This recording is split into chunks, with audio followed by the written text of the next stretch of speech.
Hello students, आज हम लोग अकाउंटिंग कन्वेंशंस के बारे में समझेंगे। जो accounting principle, concept and conventions के टर्म कंडीशंस की अगर हम लोग बात कर रहे हैं, इनमें अकाउंटिंग कन्वेंशंस की अगर हम बात करें तो कन्वेंशंस का मतलब होता है प्रथाएं, जो प्रथा चली आ रही है।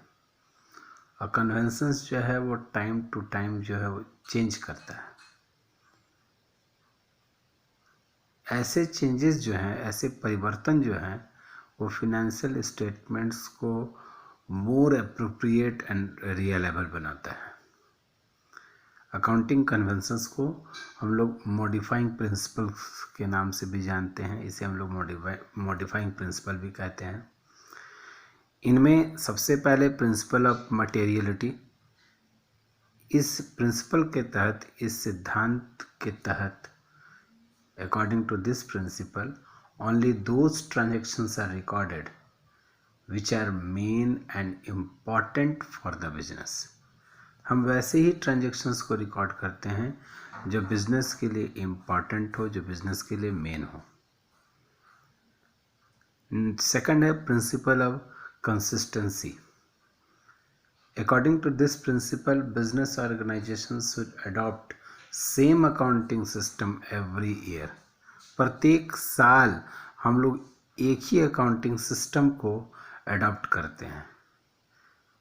हम लोग एक ही टर्म कंडीशंस, एक ही पॉलिसी को फॉलो करते हुए अपने अकाउंट्स को बनाते हैं। तो प्रिंसिपल ऑफ कंसिस्टेंसी के आधार पर हम लोग कोई भी अकाउंटिंग सिस्टम जो है, like charging of depreciation, method of creating provision for doubtful debts, methods of valuation of closing stock, ये ऑलवेज आपको सेम रहता है every year.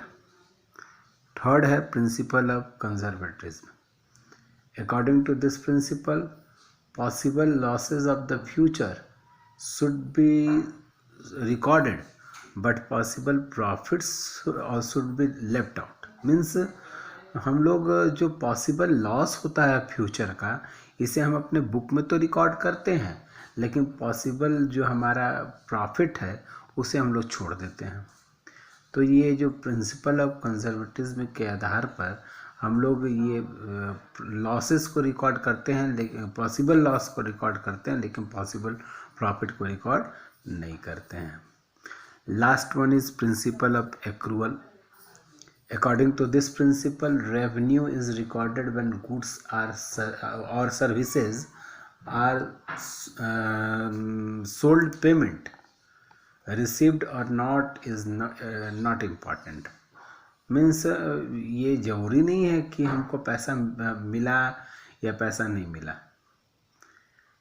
On the basis of the same principle, expenses are recorded in the same financial year in which they are helpful in generating revenue, whether they are actually paid or not, such as outstanding expense। उदाहरण के तौर पर हम outstanding expense का नाम ले सकते हैं। प्रिंसिपल ऑफ एक्रूअल के अनुसार हम वैसे इनकम और वैसे एक्सपेंसेस को अपने बुक में रिकॉर्ड करते हैं जो मेरे फिनेंशियल ईयर से रिलेटेड है। अब हम लोग चाहे financial year means accounting period हमारा 12 महीने का होता है। इस 12 महीने में हमको जो पैसा मिला हो या हमको जो पैसा देना हो, मीन्स जो हमारा इनकम है, जो हमारा एक्सपेंस है, उनको हम रिकॉर्ड करते हैं। सपोज अगर हमको 15 मंथ का पैसा मिल गया है या हमने दे दिया है, तो 3 महीना का अमाउंट जो है वो ज़्यादा है, तो इसे हम लोग माइनस कर लेंगे और 12 मंथ में कन्वर्ट कर लेंगे। सपोज हमको 10 मंथ का पैसा मिला है या हमने दिया है, तो 2 महीने का हमको पैसा कम मिला है या हमने कम दिया है, तो उसे हम लोग आउटस्टैंडिंग मानते हुए ऐड कर लेते हैं। तो प्रिंसिपल ऑफ एक्रूअल जो है वो फिनेंशियल ईयर को लेके चलता है, वो 12 महीने के अकाउंटिंग सिस्टम को लेके चलता है। तो ये जो अकाउंटिंग कन्वेंशंस है, जो प्रथाएं हैं, ये समय समय पर बदलता रहता है नेचर ऑफ बिजनेस के कारण। जो बिजनेस का नेचर हो है उसके कारण ये प्रथाएं जो हैं, ये कन्वेंशंस जो है वो चेंज करता रहता है। तो अभी तक हम लोगों ने accounting concept, accounting principle and accounting conventions के बारे में जाना।